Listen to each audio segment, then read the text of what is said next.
Bueno, eso, por eso le digo, pero como les decía yo, los bienes jurídicos, enganchando con esto, los bienes jurídicos en general son esos, los bienes individuales.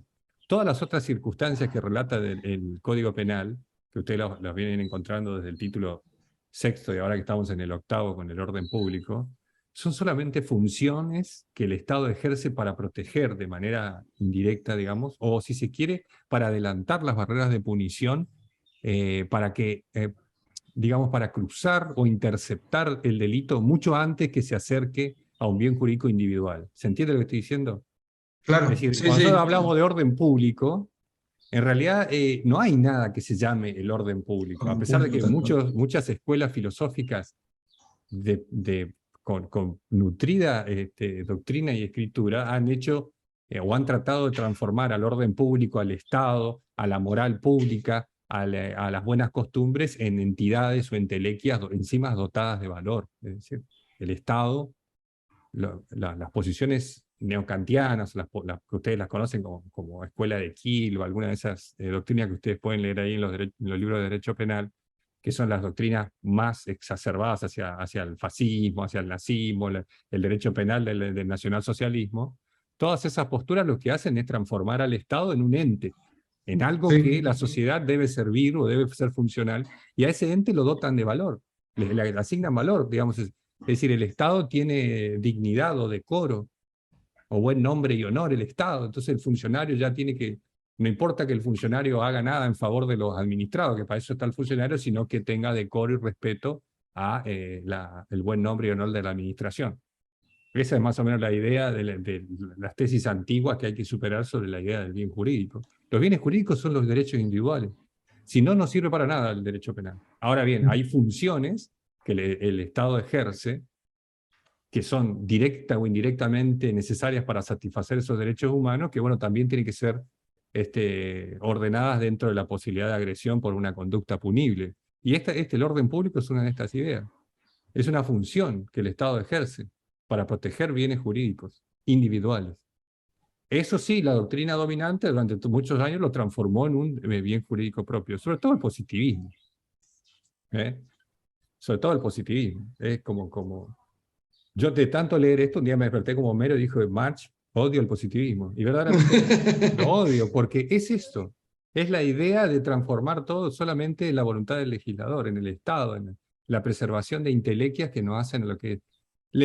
Por dar un ejemplo, los delitos contra la administración pública, lo que importa en la administración pública no es ese ente llamado administración pública. No existe eso. Lo que importa es que el administrado reciba los servicios públicos, porque los servicios públicos son la manifestación por la cual el Estado satisface sus derechos humanos. Así es de simple, es redondito. Entonces, si usted tiene derecho a recibir la salud pública porque lo dice la Constitución y los tratados de derechos humanos incorporados a ella, un delito contra la administración pública no implica que yo lastimé el buen nombre de la administración pública, sino que por mis acciones delictivas impedí que se satisfagan los derechos humanos de algún administrado. Así hay que ver. Pues si no, no tiene sentido, si no caemos en las tesis neocantianas y fascistas, ¿no?, de esa época. Entonces, cuando hablamos de orden público, cuidado, no hay algo que se llame orden público. No hay un determinado orden en el cual hay algunas posturas ideológicas o tendenciosas que sí que se adueñan de la lingüística, se adueñan de los conceptos, se adueñan de las frases, y bueno, y tratan de establecer lo que ellos creen que es el orden público, cómo debe ser el orden. Entonces, acá uno se enfrenta en este título a un montón de conceptos conflictivos. El primero es el orden público. El segundo son las asociaciones ilícitas. Si esos delitos superan o no los umbrales de la constitucionalidad por cómo están estructurados. Y más allá, las asociaciones ilícitas subversivas o terroristas que están en el 210 bis. O sea, más cuestionamientos generan. Yo creo que lo que existe es una interpretación incorrecta sobre cuáles son las funciones que en este título están registradas como merecedoras de protección penal en algún sentido. Son funciones estatales. Las funciones estatales están dirigidas, en este caso, a la preservación de la paz social y de la tranquilidad de los ciudadanos. No la seguridad, como habíamos visto antes, que es ese estado de necesidad de vivir sin el temor de sufrir grandes catástrofes, sino aquí lo que estamos hablando es de intranquilidad, de desestabilización del tejido social en el normal desenvolvimiento del mismo. Pero el desenvolvimiento del tejido social, el normal desenvolvimiento de la sociedad, solo tiene sentido si esa paz social sirve para el desarrollo personal de los ciudadanos. Si el estado de paz social no sirve para el desarrollo personal de los ciudadanos, eso no es paz social, eso es ejercicio de un poder absoluto. Porque obviamente cada uno que tiene el poder va a establecer dentro de un marco sus propios intereses cuál para él es el orden que debe tener lo público. Y no estamos hablando acá otra vez, cuando hablamos de público, a las cuestiones relativas del orden público, como pueden ser las leyes o algunas cláusulas contractuales que ustedes habrán escuchado relacionadas con el derecho civil, donde dice, bueno, estas cláusulas contractuales son de orden público, si no pueden ser reformadas por las partes. No estamos hablando de ese orden público, sino estamos hablando de un estándar, de un grado mínimo de tranquilidad o de paz social en la cual puedan llevarse adelante los proyectos vitales de cada uno de los ciudadanos. No confundir el orden con la tranquilidad, digamos, con la inexistencia de desorden. Cuidado con eso. Cuidado con eso. Porque bajo el pretexto de mantener el orden, se reprimen las protestas sociales, las manifestaciones pacíficas, las protestas por el medio ambiente, etc. Bueno, eso ¿cuál es el orden? ¿Quién dice cuál es el orden? El orden indudablemente lo dice quien tiene el poder de establecerlo. El que tiene el poder de establecer el orden es el quien tiene el poder de la fuerza pública, en este caso el Estado. Entonces, cuidado no confundir con esto. Acá nosotros necesitamos un estado de paz social de determinada tranquilidad que nos permita desarrollar nuestro proyecto vital. Si no, no tiene ningún sentido el derecho penal. El derecho penal tiene que ser, como les decíamos recién, liberal. Es decir, debe intervenir lo menos posible en el proyecto vital del ciudadano para que éste se pueda desarrollar como quiera, siempre y cuando su proyecto vital no interfiera en el proyecto vital de otros sin el consentimiento de éste. Esa es más o menos la idea. Entonces, hablamos de paz social, de tranquilidad, de un estatus de tranquilidad proclive al desarrollo personal, un estado de paz social. Aquel que quiere caminar por la calle tranquilo, sin tener miedo de que se produzcan alteraciones o desequilibrios en la paz social. Estamos hablando siempre, en estas circunstancias, de un número indeterminado de personas que van a ser los afectados por las acciones típicas. Clásico elemento común a todos los delitos de esta parte. Un número indeterminado de personas, un público indeterminado. No es necesario que estén reunidos en un lugar físicamente porque hay una profunda amplitud de medios comisivos en los tipos penales que permiten llegar a un número determinado de personas aunque éstas no estén reunidas. Entonces no piensen en una congregación, en un recital o en una cosa así, sino en un número indeterminado de personas en principio. Para algunas determinadas acciones sí va a ser necesario, por ejemplo, un tumulto, no voy a explicar lo que es un tumulto, ¿saben lo que es un tumulto? Pero en otras acciones va a necesitarse solamente que se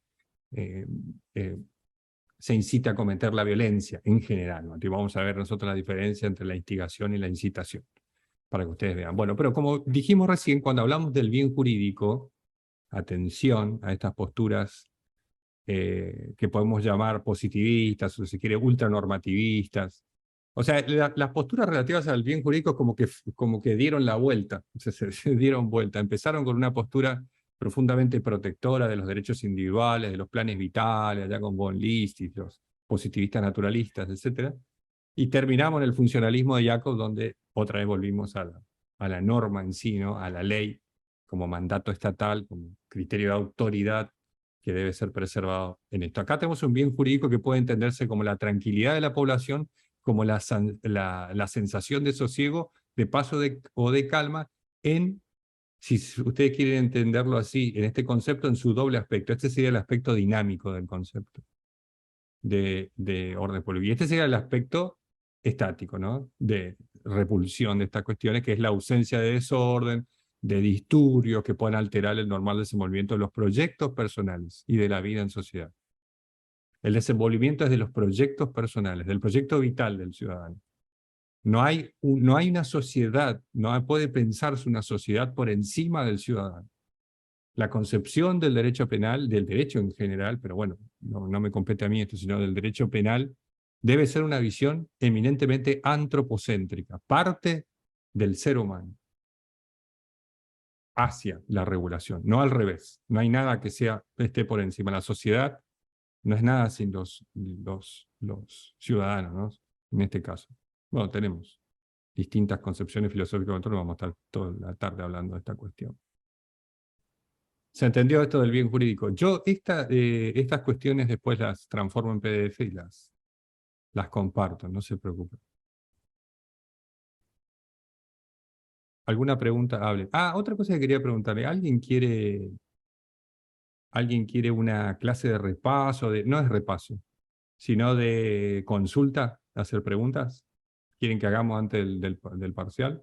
Sí, doctor, puede ser el jueves, o sea, Este que jueves, sería el jueves 10 antes del parcial. el jueves 10, sí, Claro, no tengo problema. el No tengo examen es problema. el 15, entonces la clase anterior que tendríamos la Bueno, clase sí, entre sí, yo comillas anterior. abro esto y ustedes traigan sus preguntas y las compartimos Ujú. ahí un rato y listo, hacemos así. Sí, El jueves 10, para sí, sacar está dudas bien. como esa que se Sí, presentó sí, en el bien. repaso. Bueno, Súper. el jueves Gracias, doctor. 10, repaso. Sería así consulta, ¿no? Jueves 10. Bien. Entonces, acá tenemos la instigación a cometer delitos. No confundir la idea de instigación con la forma de la participación del delito de otro que está en el artículo 45 del Código Penal. Ojo. ¿Por qué? Porque acuérdense ustedes, y esto va de suyo, que estamos aquí en un sector o en una parte distinta, en primer lugar, y en segundo lugar, que estamos hablando aquí no de un concepto de instigación que se hace como forma de la participación en un hecho, sino una forma de instigación que se hace a un número indeterminado de personas, que casi siempre es uno de los elementos característicos de los delitos de esta parte. Entonces, en la instigación del artículo 45, que es, encima, ni siquiera el artículo 45 hace referencia a la palabra instigación. Si ustedes consultan su Código Penal y van a ver el artículo 45, la estructura conceptual que le da la doctrina de la parte general es, ahí tienen la participación criminal, donde tienen la autoría, la participación, la instigación. El tipo no dice instigación en el artículo 45, dice el que determinare, o sea, es una forma de determinar a otro, obviamente, una forma de hacer nacer la idea o reforzarla de que la persona cometa el delito, todo bien. Pero la instigación en sí, la única referencia a la palabra instigación está en este tipo penal. Y cuando hablamos de instigación, hablamos de eso, de hacer nacer la idea en otra persona, una actividad psíquica, de hacer nacer la idea en otra persona o de reforzar una idea que ya había nacido en algún momento. Pero esta circunstancia no tiene que darse a una persona para que cometa un delito de carácter determinado, porque ahí nos trasladaríamos a las formas generales de la participación criminal del artículo 45. Acá estamos hablando de una forma de instigación, es decir, de determinación a un número indeterminado de sujetos, a un público indeterminado. Entonces el tipo penal hace referencia a el que públicamente instigare a cometer un delito determinado. Públicamente. O sea, el carácter de que se realice esto por cualquier medio, megáfono, anuncio de radio, anuncio de periódico, posteo de Facebook, posteo de Twitter, etc. El que se instiga públicamente a cometer un delito, en ese caso, la circunstancia de que sea pública, de que llegue a un número indeterminado de personas, es lo que caracteriza este delito y no es una forma de participación criminal. Va de suyo. Ahora bien, hace referencia a un delito determinado. Hablamos de la exigencia de la publicidad, del concepto de instigación, hace referencia a que debe ser un delito, en primer lugar, no una contravención ni una falta, sino determinado. ¿Qué quiere decir cuando la ley penal habla de delito determinado? Determinado quiere decir, gente, en circunstancias de tiempo, lugar y modo. Tiempo, lugar y modo. ¿Qué quiere decir? Si yo voy a instigar a cometer un delito determinado, tengo que decir, no tengo que instigar a cometer homicidios.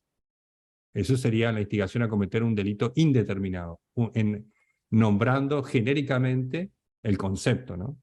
Si voy a decir, si tiene que ser un delito determinado, tengo que referir a las circunstancias de tiempo, es decir, cuándo se tiene que cometer el homicidio, de lugar, dónde se va a cometer, de modo, que cómo se va a cometer y contra quién se va a cometer, ¿no? Contra quién se va a cometer. Y esa contra quién se va a cometer está establecido propiamente en el tipo penal como una persona o una institución. Pero ahí bien van a ver ustedes que el tipo penal no exige, como toda instigación, que se cometa el delito. Y acá hay una discusión interesante en la doctrina. Interesante, a veces, a veces cuando yo digo interesante por la discusión doctrinaria, lo digo por respeto, ¿no? O sea, lo digo, cómo se dice? Por compromiso.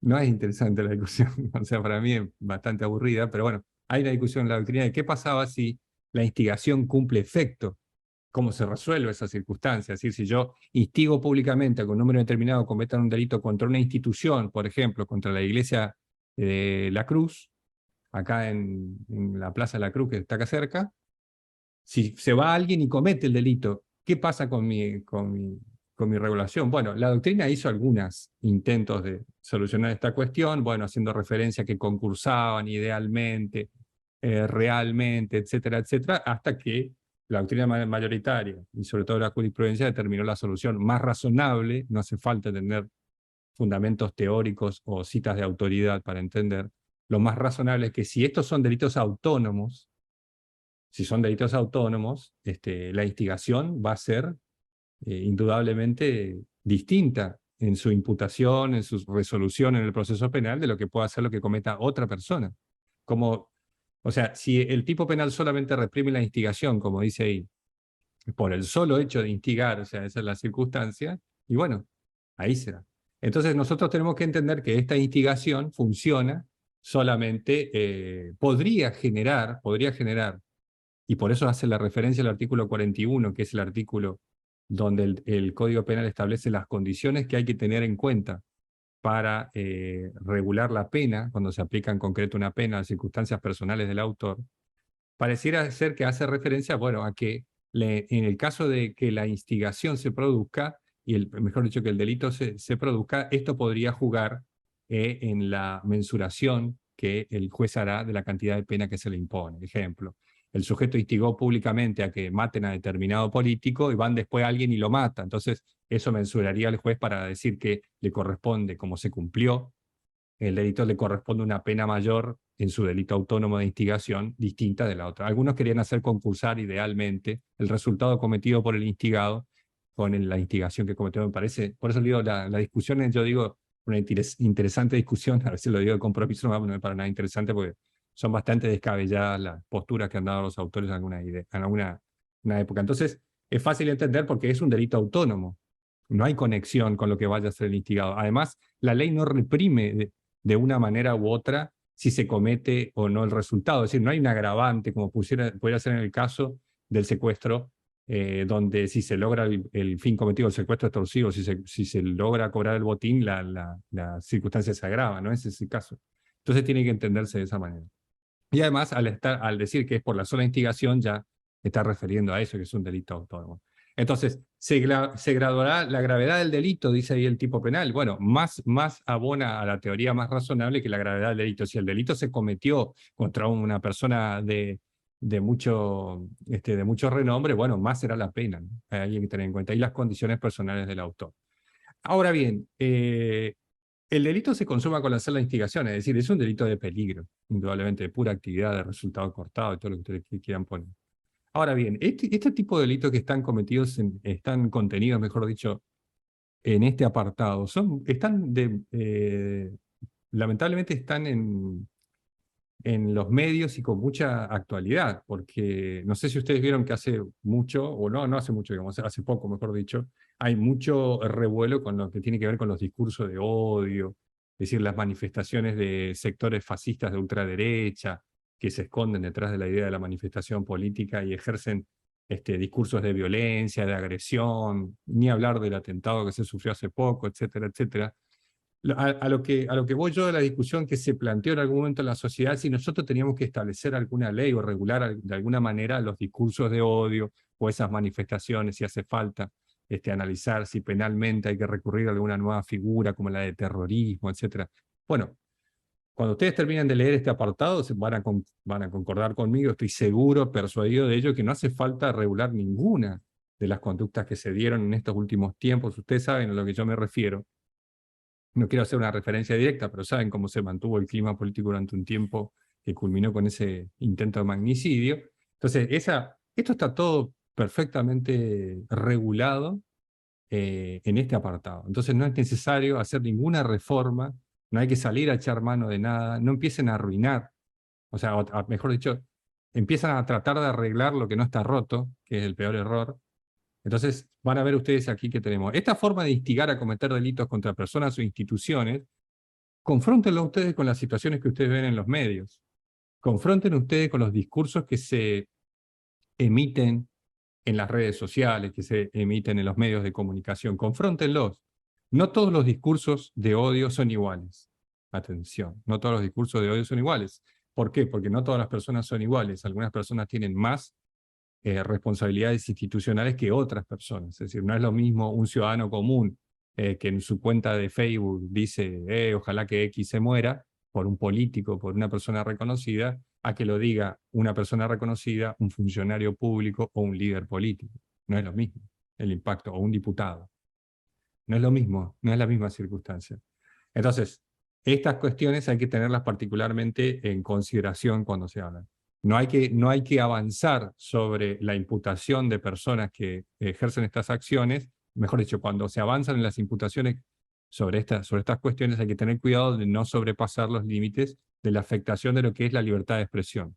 Libertad de expresión entendida como la libertad de expresión sin censura previa. O sea, si usted después escribe con ejercicio de su libertad de expresión, muerte a tal, y ese tal le hace un juicio y usted tiene que pagar una indemnización, bueno, lo lamento, señor. Usted ejerció su libertad, pero la libertad que ejerce tiene consecuencias. O sea, todos somos libres para ejercer nuestra libertad de expresión ¿no? Sin censura previa, pero eso no implica no hacerse cargo de las consecuencias que nuestras expresiones den. Distinto es el caso si son funcionarios públicos. Es muy distinto. Es muy distinto un funcionario público tuiteando en una red social o poniendo en Facebook un discurso de odio o incitando a la violencia o incitando a cometer algún delito contra alguna persona. Es decir, cuidado con eso, porque, bueno, yo creo que están dadas las condiciones para que la justicia actúe y se ve que hay en algunos casos donde la justicia actuó, ¿no? Porque hubo un par de movimientos judiciales. Pero bueno, en eso consiste el presente delito, que es la instigación. No confundir con la instigación del 45, aunque conceptualmente tiene que ver, pero aquel se realiza de una persona a otra persona, y en esto estamos hablando de una situación para un número determinado de personas. ¿Alguna pregunta? ¿Quieren comentar algo de lo que dije? Esto es, hay libertad de expresión, pero después háganse cargo de sus comentarios. No, mentira, se pueden expresar con lo que quieran. No sé qué quieren hablar, hasta que pasan esto, porque este particular archivo es bastante lento. Justo. Bueno, continuamos con el siguiente tipo penal. Cuando vemos acá, este estábamos viendo recién, vimos la instigación, ¿no? El 209. Corríjame, hablen. Era el 29 el de recién, ¿no? Bueno, acá vemos la conflictiva y problemática asociación ilícita o banda, que ustedes ya más o menos tuvieron una introducción cuando vieron los delitos relativos a el robo cometido en despoblado y en banda. ¿Se acuerdan que habíamos visto nosotros que la banda era una asociación criminal conformada por un número determinado de personas que prestan el acuerdo para una asociación criminal y se, se acuerdan de cometer delitos de carácter indeterminado? Y es justamente eso la asociación ilícita. Ahora, el problema con la asociación ilícita es que es muy difícil que los tribunales en la Argentina lo puedan interpretar de manera correcta. ¿Por qué digo esto? Porque a todo delito que se cometa de manera grupal, por las dudas, los fiscales imputan asociación ilícita, no vaya a ser cosa. Incluso yo he visto en los medios de comunicación imputaciones por asociación ilícita a gobiernos enteros, lo que es una locura absolutamente incraneable eso, que piensen que una administración pública entera sea una asociación ilícita, es decir, que hayan prestado el acuerdo para cometer delitos de carácter indeterminado y que ese acuerdo tenga en el medio la necesidad de ganar una elección y que esa elección también haya determinado quiénes eran los ministros que no se conocían antes de la elección. Bueno, es una locura pensar eso, pero el delito de asociación ilícita existe y tiene virtualidad y tiene razón de ser a pesar de que es muy criticado y muy cuestionado desde su constitucionalidad. ¿Por qué es cuestionado de su constitucionalidad? Porque justamente lo único que reprime este delito como conducta es prestar un acuerdo, sin necesidad de que se cometa ningún delito, obviamente. Es un delito de peligro. Es un delito de peligro. Entonces, lo que genera la conducta peligrosa que el legislador entiende reprimible en este caso es el acuerdo criminal. Tomar parte, prestar el consentimiento a una empresa criminal. Y después los elementos necesarios que tiene el tipo penal, como el número indeterminado y el fin que persigue, ¿no? El número determinado de personas y el fin que persigue. Esos son los elementos. Pero la constitucionalidad está, mejor dicho, los que están en contra de la constitucionalidad de la figura hacen referencia a que aquí hay una especie de represión como un delito consumado de un mero acto preparatorio impune.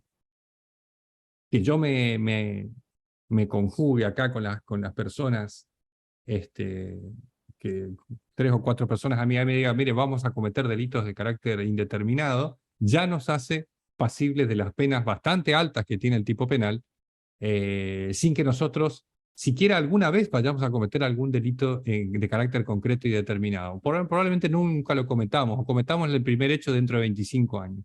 Igual de esa manera, el tipo penal reprime la conducta de tomar parte o de asociarse de manera criminal con estos fines.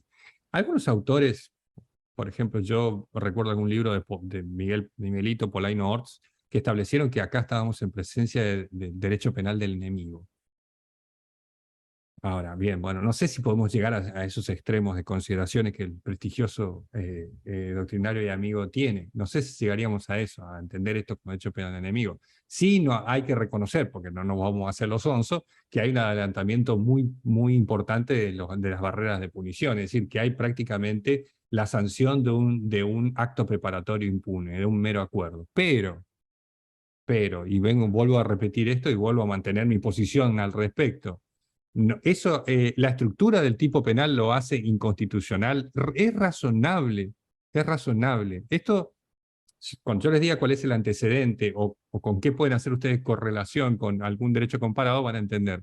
Es razonable que con la peligrosidad que tiene la delincuencia organizada, la delincuencia criminal hoy en día, es razonable que nosotros dejemos una laguna de punibilidad para lo que en otros ordenamientos jurídicos extranjeros se conoce como la conspiración, ¿no? El delito o la agravante genérica en algunos derechos anglosajones o el propio delito de conspiración en algunos derechos germánicos, etcétera. El delito de conspiración, aquellas personas que se ponen de acuerdo a cometer delitos por el solo hecho de conspirar. Ahora, el problema no está en esa idea que podía agregarse como agravante a los delitos. Podríamos prescindir del artículo 210 si nosotros quisiéramos, pero podríamos suplir esa laguna con una agravante específica en los delitos que suelen cometerse de manera organizada. Por ejemplo, quitáramos el 210, pero pusiéramos en el 145 ter o en la trata de personas, pusiéramos la agravante cuando se cometiere mediando acuerdo criminal previo con un número de integrantes estando y con el fin de cometer delitos indeterminados. Podríamos usar esa técnica legislativa. Pero el legislador no ocupó esa técnica legislativa. Prefirió adosarle en carácter de concurso real, porque así se va a agregar este tipo penal a todas las acciones que realiza la banda criminal de manera indeterminada, se va a adosar como un concurso real, porque entendió el legislador en la sistemática que eligió no establecer la asociación criminal como agravantes, no establecer la asociación criminal en cada tipo penal que pueda entenderse como delincuencia organizada, sino establecer un tipo penal autónomo de organización criminal, que se va a adherir. El problema es que, a mi manera de ver, lo que lo acerca a una posible declaración de inconstitucionalidad es la cantidad de pena que tiene.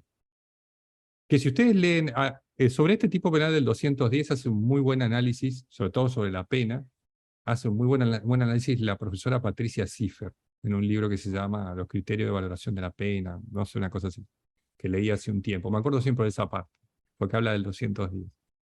Ella hace referencia a eso, a esa cuestión. Yo entiendo que lo que hizo el legislador es una opción sistemática.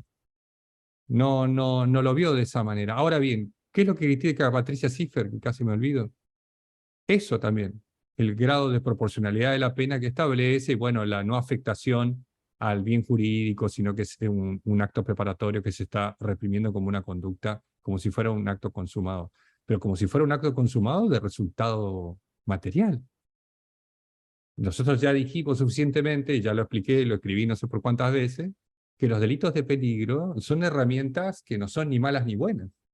Son herramientas con las cuales pretende el legislador afrontar determinadas formas delictivas que no tienen sentido castigarse de manera ex post, es decir, después de que se produce el resultado dañoso. No tiene sentido porque hay más para lamentar en ese caso que si se adelantan las barreras de punición. El problema es la cantidad de pena que se le asigna. Entonces yo creo que la idea de reprimir la conspiración en un mundo donde, a mi manera de ver, ha hecho cambiar los paradigmas en el derecho penal, porque ya nosotros, en el estado actual de la delincuencia, nosotros ya no podemos pensar los códigos penales con el paradigma del autor individual. Lo que estoy diciendo tiene muchísima relación con la asociación ilícita, porque estamos hablando acá de asociaciones criminales. No podemos pensar los los códigos penales con el paradigma del autor individual, porque el delito de autor individual ya no es aquel delito que particularmente o por regla general es el más peligroso dentro de todo el catálogo punitivo. Lo fue en un momento. No es que no haya delitos de autor individual que sean peligrosos, los hay. Pero la verdadera inseguridad, la verdadera afectación a la tranquilidad pública hoy en día está asignada por el delito organizado, el crimen organizado, el delito plural. Entonces tiene que existir una norma, como existe en otros países, que reprime la conspiración. Bueno, sí, tiene que existir, pero tiene que existir como un aditivo de pena, es decir, como un complemento de la pena para la comisión indeterminada de delitos, que fue lo que acordó. Porque no es lo mismo que nosotros tengamos una reunión criminal en la cual decidimos ir a cometer un delito, a que nosotros nos encaminamos y organicemos, o sea, hagamos una organización, una especie de empresa, de unidad económica delictiva. Entonces, eso es verdaderamente necesario reprimir. Se justifica, si se quieren, tomen la postura de Hasmer, se justifica que exista una norma penal en lo que tiene que ver con criterios de justicia y de utilidad, por tomar los criterios de un autor, Hasmer.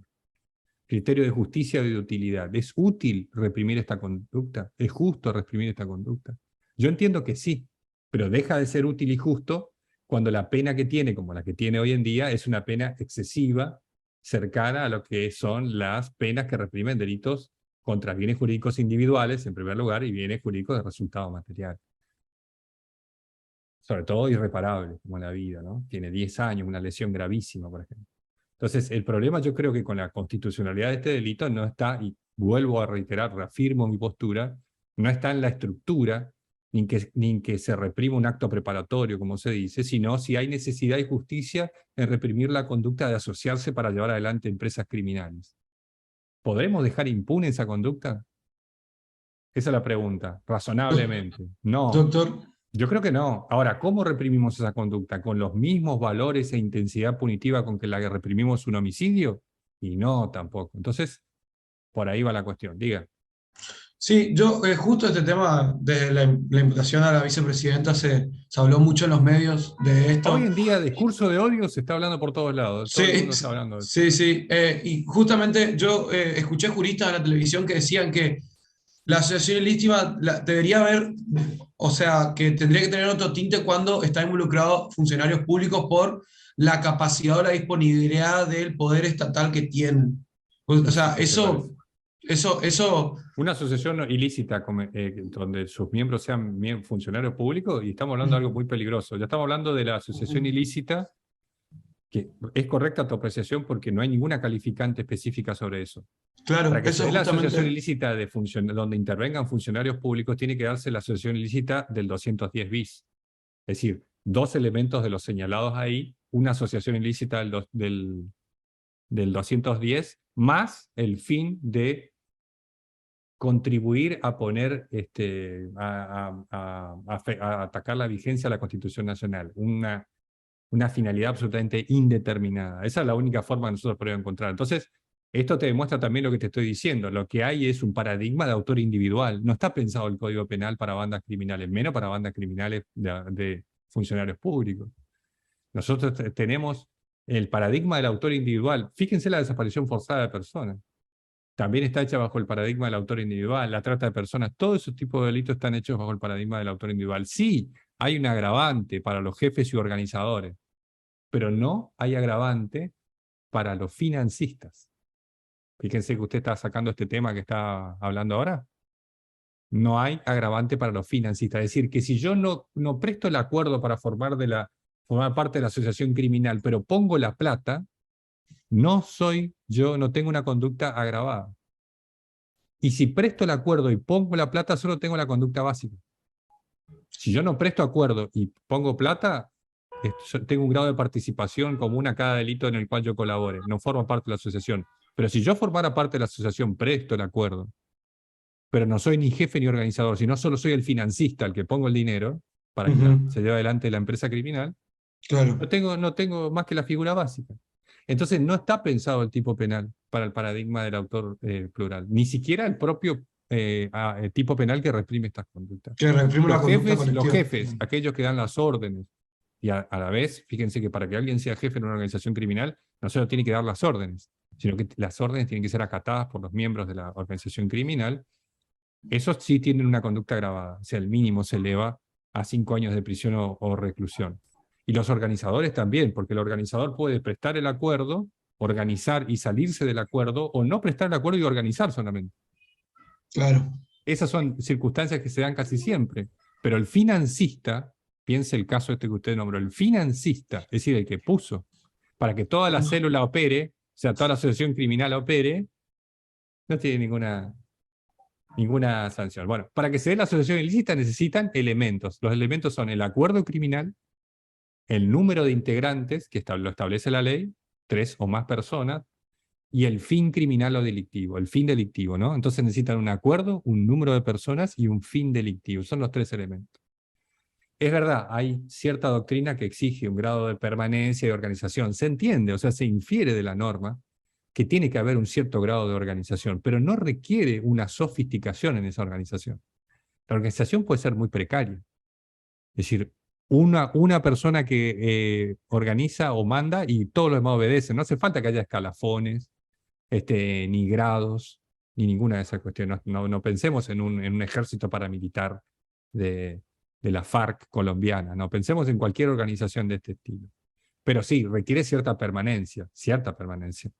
Si no, estamos hablando de situaciones efímeras que no son penalmente relevantes. Es decir, la crítica también se daba de la constitucionalidad porque no hay afectación ni peligro cierto al bien jurídico orden público si la asociación criminal nunca comete ningún delito. Por eso algunos autores, incluso minoritarios, exigieron en algún momento que para que se configure el artículo 210 no se requería solamente tomar parte, es decir, el acuerdo criminal, sino que era necesario que se ejecute aunque sea uno de los delitos indeterminados por los cuales se tomó parte. Esa fue una postura durante un tiempo, anduvo dando vuelta, después por suerte no caló. Eso no tiene sentido. Pues si no transformamos toda la estructura del tipo penal de peligro en un delito de resultado que requiere un resultado por lo menos para que se dé. Entonces no es así, no hace falta que se cometa ningún delito, ni siquiera hace falta que se conozcan los integrantes, no sé si sabían ustedes. Las asociaciones criminales pueden funcionar por células que no tienen relación entre sí ni se conocen, y pueden haber prestado acuerdo criminal a los mismos fines delictivos. Y en cuanto a la cantidad de miembros, se discute la capacidad, ¿no? ¿Qué pasa si uno es incapaz, si el número no alcanza, o si hay 2 que son capaces en eso, 3 como número mínimo que exige la norma, 2 son capaces y uno es incapaz? Bueno, la jurisprudencia anduvo rondando entre una y otra postura hasta que llegó al acuerdo de que no se requiere la capacidad en todos. Estamos hablando de capacidad penal. Lo que sí se requiere es una cierta capacidad de comprensión intelectual de lo que es un acuerdo. O sea, si una persona tiene una incapacidad mórbida, si no, está inconsciente prácticamente o totalmente desprovista de la realidad, no. Pero sí tiene que tener capacidad para acordar, no capacidad penal. Puede ser un menor. Eso sí lo estableció la doctrina y la jurisprudencia hace un tiempo, a pesar de que había discusiones. Pero les decía yo que en la asociación criminal no es necesario ni siquiera que se conozcan los miembros. Entonces yo me acuerdo hace mucho tiempo, no voy a dar nombre, pero un político muy importante que estaba acusado de asociación ilícita hace un tiempo, ya fue a la tele, y dice, a mí me acusan de que yo formo parte de una asociación ilícita. Ah, no, primero dijo, yo vengo a la televisión acá asesorado por mis abogados. Uy, dije, bueno, habrá pagado jugoso honorario al estudio de abogado. Y lo primero que dijo fue, ¿cómo me van a acusar de asociación ilícita si yo ni siquiera los conozco a los otros? Y yo dije, ¿vieron el meme ese que hacen todos? Bueno, justamente no hace falta que se conozcan los miembros de la asociación criminal, es justamente así. No voy a decir quién era el político, pero no hace falta que se conozcan, no hace falta, no hay ningún tipo de relación. El fin criminal puede ser, el fin criminal es un objetivo abstracto de la asociación criminal, que lo persiguen sus miembros y que no hace falta que estén en un espacio físico común para realizar el acuerdo. No, no hace falta eso. El acuerdo se puede realizar de manera intelectual solamente promoviéndose.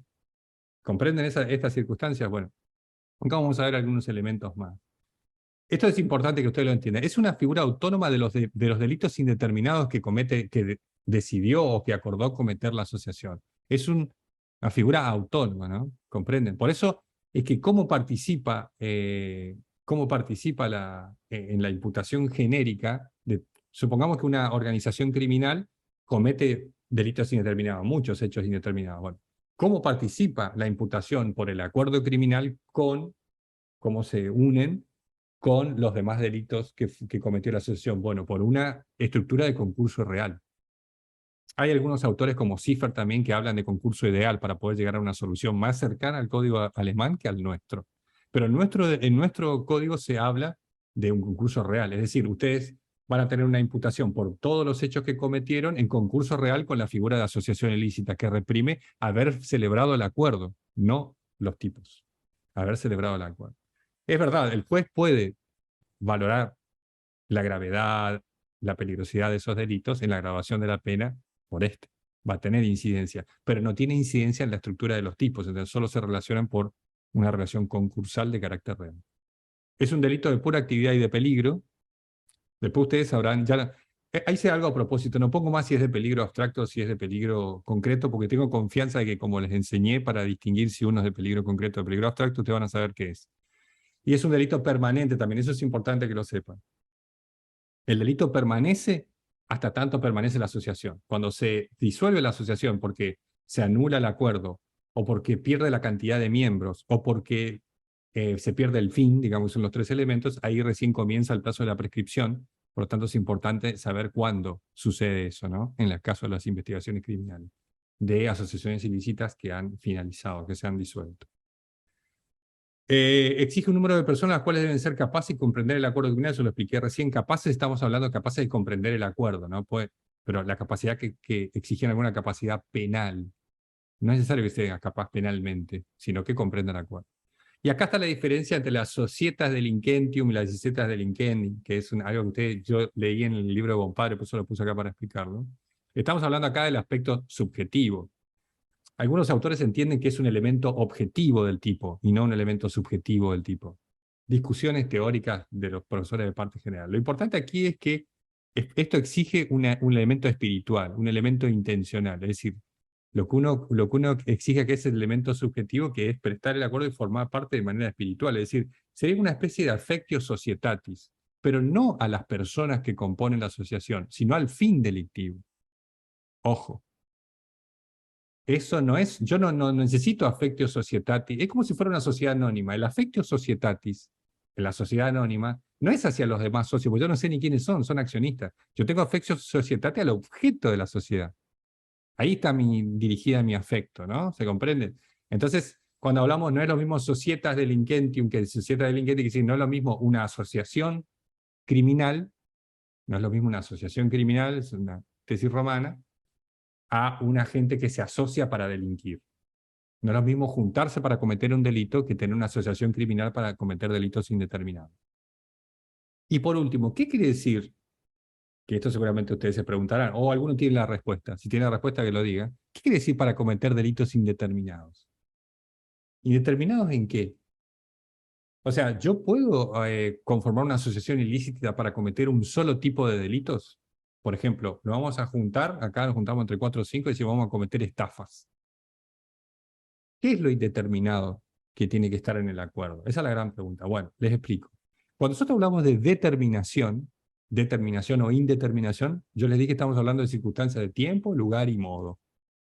Más acá en esta afirmación que hace referencia a que nosotros celebramos el acuerdo para cometer delitos indeterminados, es decir, no sabemos cuántos delitos vamos a cometer. O sea, vamos a comenzar a cometer delitos sin determinar. Sabemos cuándo lo vamos a cometer, sabemos qué delito vamos a cometer. Puede ser que cometamos un solo tipo de delito, pero la cantidad de delitos que vamos a cometer no la sabemos. Comenzamos una carrera delictiva, la producción, por decirlo así, de delitos, pero no tiene fin. O sea, además de tener que saber lo indeterminado, no es el tiempo, el lugar y el modo, porque yo puedo también tener eso de manera determinada, igual ser una asociación ilícita. Lo indeterminado es la cantidad de hechos que vamos a cometer en el tiempo. Eso es lo indeterminado. Por lo tanto, yo puedo celebrar una asociación criminal para cometer un tipo de delito, dos tipos de delito, múltiples delitos. Porque algunos piensan en la asociación ilícita como que lo que reprime la norma es que nosotros nos pongamos de acuerdo, che, vamos a cometer delitos, Vamos, sí, cometemos delitos, bueno, y nos vamos, y eso es, no, de eso no se trata. Lo que se trata es que nosotros hagamos el acuerdo, digamos qué delito vamos a cometer, pero no sabemos cuántos hechos. Vamos a comenzar una cantidad de hechos, porque si nosotros sabemos cuántos hechos vamos a cometer, o vamos a cometer un solo hecho, tiene que correrse esta circunstancia y tienen que entrar aquí las normas generales de la participación criminal del artículo 45 del Código Penal argentino. ¿Entienden? Entonces, nosotros establecemos de manera indeterminada, supongamos que ponemos uno de estas empresas financieras que hablamos hace un tiempo, que nos dan grandes dividendos, estos esquemas Ponzi, y ahí nosotros lo que nosotros acordamos es, en ese caso, nosotros nos ponemos de acuerdo que vamos a cometer estafas, sabemos que vamos a cometer estafas, sabemos que vamos a empezar nuestra actividad el jueves que viene, pero no sabemos cuándo vamos a dejar de cometer esas estafas, eso es lo indeterminado. Si fuera determinado un hecho o varios hechos, estaríamos en las reglas de la participación criminal. O sea, entonces, cuando hablamos de determinación y determinación, hablamos de tiempo, lugar y modo. Pero cuando hablamos de indeterminación aquí, hablamos más de cantidad de hechos que vamos a cometer. No sabemos cuántos. Vamos a arrancar con una empresa criminal, vamos a empezar nuestra actividad y ahí seguiremos hacia adelante. Esa es más o menos la idea de la asociación ilícita. ¿Se entiende? Eso cuesta mucho. Yo he escuchado fiscales que no entienden qué quiere decir delitos determinados. O sea, no hay diferencia entre delitos determinados e indeterminados. Y no saben qué quiere decir la ley cuando dice para cometer delitos indeterminados. Incluso, fuera de juego, algunos autores dicen, no, ¿cómo indeterminado? Si van a cometer un solo tipo de delito. No tiene nada que ver el tipo de delito. Tiene que ver la cantidad de delitos que vamos a cometer sobre uno o varios tipos.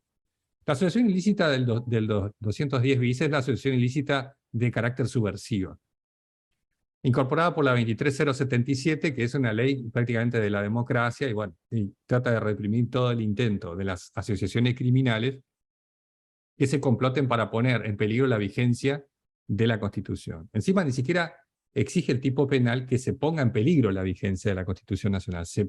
El tipo penal hace referencia a que se contribuya. Por lo tanto, ya tiene un efecto o introduce un elemento fenomenológico en el grado, para que nosotros tratemos de descubrir cuál es el grado de contribución que tiene que hacer para que el tipo penal se dé. La problemática con este tipo penal es que no deja de ser un tipo penal de peligro, de pura actividad formal, un delito formal. Entonces es muy difícil tratar de entender cuál es el grado de contribución que tiene que dar el sujeto para que se ponga en peligro la vigencia de la Constitución. Y ahora bien, ¿qué es el acuerdo el que pone en peligro o son los delitos que cometen indeterminados lo que pone en peligro la vigencia de la Constitución? Estoy repitiendo las preguntas que se ha hecho la doctrina durante muchísimo tiempo. Y ahí está la gran discusión. Si nosotros pensamos el tipo penal como una asociación ilícita, no son los hechos que comete la asociación los que ponen en peligro la vigencia, sino que se hayan asociado criminalmente para cometer delitos indeterminados que pongan o que contribuyan a poner en peligro la vigencia de la Constitución. Es un poco rebuscada la forma de imputación, recala en diferentes circunstancias que tienen que darse, además que exige la confluencia mixta de varios elementos agravantes contenidos en la propia norma y transforma un tipo penal de muy difícil aplicación, pero se puede dar la circunstancia. Ahora, ¿cuál es la crítica constitucional que se le da al tipo penal? La amplitud del tipo. La amplitud, parece las propuestas de códigos penales de la República de Weimar cuando hacían referencia a que constituía traición todo lo que afectare el sano sentimiento del pueblo alemán. ¿Qué es el sano sentimiento? Bueno, ¿Qué quiere decir poner en peligro la vigencia de la Constitución? ¿Cuáles son las acciones que podrían en peligro? No están determinadas en el tipo. Entonces, la crítica a la constitucionalidad del tipo es sobre la afectación al principio de legalidad o de taxatividad penal. Es decir, no hay una descripción cierta de la conducta que eventualmente podría poner en peligro la vigencia de la Constitución para que el tipo penal sea un tipo penal constitucional. Pero más allá de esos defectos, que son ciertos, en el tipo penal, lo han transformado en un tipo penal que necesita de tantas circunstancias para que se verifique que es bastante raro. Si ustedes analizan cuáles son, hay 3 elementos particulares que tienen que darse para que se dé la asociación ilícita denominada, a ver, no me gusta la palabra subversivo. No me gusta. O sea, ustedes se dieron cuenta que en Argentina hay algunas palabras que pesan tienen un peso y otras palabras que tienen otro peso. ¿Eh? Las palabras pesan, diría Noam Chomsky, es el lingüista más importante del mundo moderno. Entonces, ese peso subversivo, yo diría que es una especie de calificante de la asociación ilícita para poner en peligro la vigencia de la Constitución. No sé si es subversivo eso. Porque cuando nosotros hablamos de subversión, también hay que preguntarse, son esos conceptos tan ambiguos, tan vidriosos, la subversión. Sí, yo puedo ser considerado un subversivo, pero también eran consideradas personas subversivas que se oponían a dictaduras, porque lo subversivo es lo que se opone a lo establecido. Pero hay que ver si lo establecido es moralmente o éticamente correcto. Bueno, es una construcción filosófica muy profunda que me llevaría a hablar horas aquí, pero por eso no me gusta hablar de esa palabra. Yo hablaría que es una asociación ilícita que, mediante las acciones, en realidad es el acuerdo, pone en peligro la vigencia de la Constitución. Pero debe reunir estos elementos para que ustedes los vean aquí. Son estos 3. Una asociación ilícita del 210, la común, la que explicamos recién, que esa asociación ilícita, o sea, el acuerdo, ahí estaba la discusión, el acuerdo o las acciones son las que tienen que poner en peligro. No, a mi manera de ver es el acuerdo. Es decir, los delitos determinados que vamos a cometer, por los cuales acordamos, son los que van a poner en peligro. No hace falta no hace falta que vayamos al análisis de las acciones, sino que solamente con el acuerdo, la vigencia de la Constitución Nacional, y después reunir 2 o más de las condiciones calificadas en el tipo. Y ahí empieza la problemática. Tienen que reunir 2 o más. Es decir, no basta con que sea una, sino que tienen que ser 2 o más. Ahora, yo les voy a poner acá una lámina de cuáles son esas condiciones, y ustedes van a ver con los casos que ustedes refirieron recién, no los referí yo, si se dan o no se dan estas circunstancias, ¿no? En la próxima nave. Pero es una asociación ilícita. Se tienen que dar 2 de estas condiciones, estas circunstancias específicas. 10 o más individuos tienen que formar esta asociación. O sea, la asociación ilícita del 210, o sea, tiene que haber 3, pero además tienen que, de esos 3 que conforman la asociación ilícita básica, sumado a los otros 2 elementos, tiene que darse el 10 o más personas. Tiene que tener una organización tipo militar o paramilitar, o tipo militar, digamos. O una estructura celular, es decir, tiene que actuar en células, en distintos grupúsculos de sujetos. Debe manejar armas de guerra o explosivos, deben operar en más de una jurisdicción provincial, deben tener como miembros a miembros de fuerzas de seguridad, tienen que tener conexiones con otras organizaciones extranjeras o nacionales, o el apoyo de funcionarios públicos. Si ustedes reúnen 2 de estas características, por ejemplo, el arma de guerra, ustedes recién dijeron un ejemplo, arma de guerra y apoyo de funcionarios, más una asociación ilícita del 210, 3 o más personas. Porque esta cantidad de personas que dice acá de 10 es uno de los elementos que se pueden dar o no, no es necesario. Les repito para que ustedes lo asocien a los casos actuales.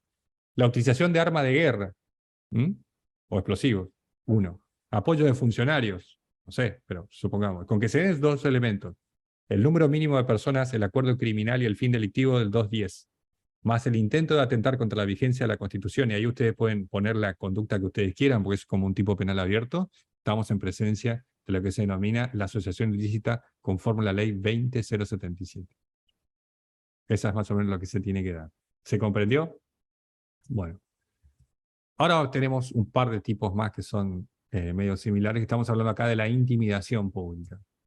El bien jurídico indudablemente es el mismo, ¿no? El grado de tranquilidad, de paz social que debe preservarse para el normal desarrollo de los proyectos vitales de cada uno.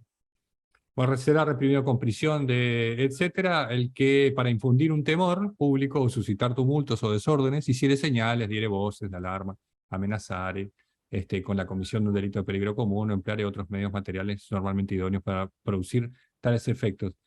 En realidad, algunos autores entienden que la acción es esta última, ¿no? La de emplear otros medios materiales normalmente idóneos para producir tales efectos, y que la descripción que se hace en la primera parte, que es más o menos la estructura que establecen casi todos los tipos penales según la sistemática de nuestro código, son solamente referencias ejemplificativas a formas de realizar, que es utilizar medios materiales para producir, ¿cómo es? Infundir el temor público, ¿no? Entonces es un tipo penal de textura abierta de carácter enunciativo. Es un tipo, porque habla, ¿recuerdan el tipo abierto de la defraudación, de la estafa, que decía, con cualquier otro medio ardido de engaño? Bueno, más o menos esa similaridad. Tiene ahí un contacto con eso. Porque cualquier medio material que normalmente sea idóneo para producir los efectos que consistirían en infundir el temor público, suscitar tumultos, desórdenes, bueno, ahí ustedes tienen la posibilidad de hacerlo. En eso consiste, ¿no? En realidad, lo que nosotros encontramos ahí en hacerse, ustedes van a encontrar en el manual que la acción consiste en realizar acciones materiales de alguna manera que generen estos efectos, o sea, que generen la idea de infundir un terror público o suscitar tumulto. Son meramente descriptivas, hacer señales, dar voces de alarma, amenazar con la comisión de delito de peligro común o emplear otros medios materiales normalmente idóneos para producir tales efectos. De cualquier forma pueden ser hacer las señales. Caso jurisprudencial conocido, aquel que llama por teléfono a la facultad diciendo que hay una bomba para que se desaloje la facultad y no rendir el parcial. Ustedes llaman el 15 dicen, no, hay una bomba. No hagan esto, no hagan esto, pero O sea, la no se hace más, jurisprudencia, doctor. bueno, por la jurisprudencia entendió, no hay ahí intimidación pública, porque el fin del autor no es infundir temor público ni suscitar tumulto, sino es evitar el cumplimiento de la obligación de examinación, etcétera. Entonces ahí no estaría el fin delictivo propuesto. En la jurisprudencia hace bastante ya se resolvió eso. Entonces, fíjense cuál es el fin. El delito subjetivamente configurado de resultado cortado y de peligro. ¿Por qué de resultado cortado? Porque la acción tiende a generar una segunda acción, que es la de suscitar tumultos y desórdenes en ese sentido. Bueno, es un tipo penal que no genera mucho problema. Y se agrava por la utilización de materiales explosivos, químicos o afines, ¿no? En realidad podemos entender que la intimidación pública funciona como una figura subsidiaria de la tenencia de materiales para atentar contra las máquinas que vimos en el 189 bis. Entonces, la utilización de materiales explosivos o químicos en esta norma es entendida por la doctrina de jurisprudencia como la utilización de materiales químicos de baja intensidad. Pues si no estaríamos en las figuras de los estragos, ¿me entienden? Son mucho más graves. Sino que es entendido por la doctrina, sino que estamos en materiales que solo sirvan para generar tumultos, no para atentar contra los bienes o poner en peligro la vida de las personas. ¿Se comprende esa diferencia? Porque la doctrina hizo esta referencia hace mucho tiempo. Yo creo que esto lo pueden leer ustedes en Soler, ¿no? Es una subsidiariedad tácita, ¿no? No está expresamente entendido como un tipo penal subsidiario, pero en la lógica de los tipos penales funciona así. Cuando los materiales y los explosivos son de gran poder, que pueden generar daños a las maquinarias o atentar contra la vida y la integridad física de las personas, nos vamos a las figuras de los estragos, de los explosivos, de las tenencias de materiales. Cuando son de menor intensidad y solamente son utilizados para generar tumultos, desórdenes públicos, un tumulto, ¿no? Es un número indeterminado de personas que se desplazan de manera irregular por un espacio. Si son de esa intensidad, van reconducidos a este tipo penal. Si no, ya nos tendríamos que ir a las otras figuras, ¿no? Pero bueno, son tipos penales que, a pesar de ser delitos de peligro, tienen penas bastante altas. Por eso le decía yo que toda esta cuestión de los discursos de odio, toda esta cuestión de los grupos de ultraderecha, los grupos extremistas, estos que andan tratando de generar disturbios, violencia y todo eso, están perfectamente reguladas todas sus conductas en estos apartados. No hace falta sancionar ningún tipo penal, ninguna ley de represión del odio, nada, nada, nada. Acá está todo, ¿eh? Después tenemos la incitación a la violencia colectiva, su diferencia con la instigación, dirán ustedes, ¿cuál será la diferencia con la instigación? La diferencia está en que, si ustedes ven el artículo del 209, ahí lo que se incita es a la comisión de un delito determinado. Es decir, o sea, tiene que ser un delito, una acción típica, antijurídica y culpable contenida en el Código Penal o en las leyes especiales. Eso hace referencia.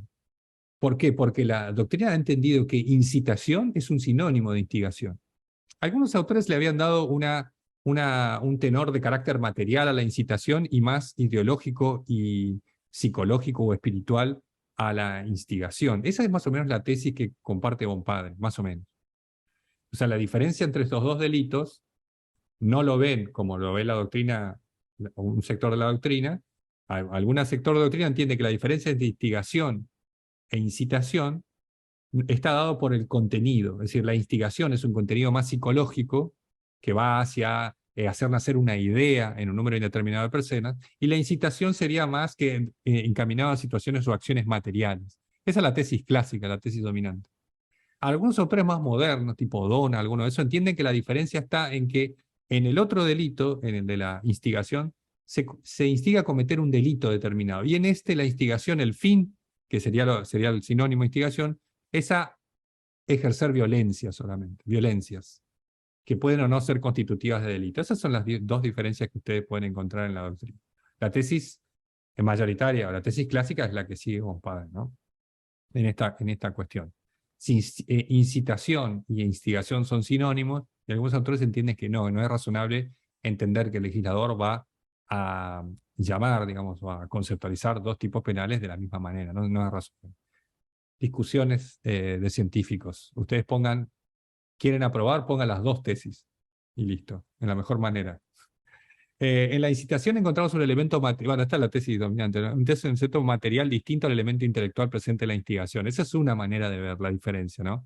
Después, si uno entiende que instigación e incitación son sinónimos, que es la otra postura, va a entender ahí que la diferencia ya no está en el verbo típico de instigar o incitar, sino que la diferencia está en que en uno se pide que se cometa un delito determinado, en el otro es violencia. Y aquí la violencia colectiva es contra un grupo de personas o instituciones, es más o menos parecido al otro tipo penal, pero y por la sola incitación. Entonces, quien incita es quien estimula, arenga o da confianza para cometer actos de violencia contra una persona o contra una institución. Grupo de personas o asociaciones, instituciones, es decir, personas de carácter jurídico. Y es un delito indudablemente de peligro. ¿Qué tipo de peligro es? Lo van a adivinar ustedes, porque ustedes ya saben distinguir delitos de peligro abstracto de peligros concretos. Saben, porque yo les enseñé. Así que bueno, y con esto llegamos creo que al último, ¿no? Entonces, ¿estamos? El último.